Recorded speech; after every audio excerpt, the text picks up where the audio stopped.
Cossos deformats, dones sense cap, caps sense cos, cines voladores, polzes i dits fàl·lics, venes, artèries, pulmons... Les obres del jove Dalí són plenes de detalls anatòmics.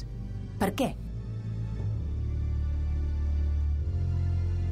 Dalí suposa les representacions romàntiques i decadents del cos femení.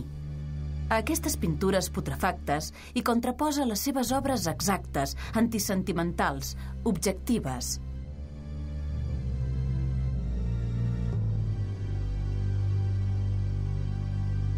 La meva amiga està ajaguda amb les extremitats tendrament seccionades, plena de mosques i petites hèlixs d'alumini que acuden al seu nu semivegetal, untat amb tot el rímel que vaig regalar-li el dia que feia anys.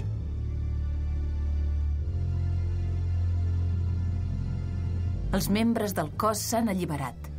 Res no els obliga a mantenir-se units als seus veïns.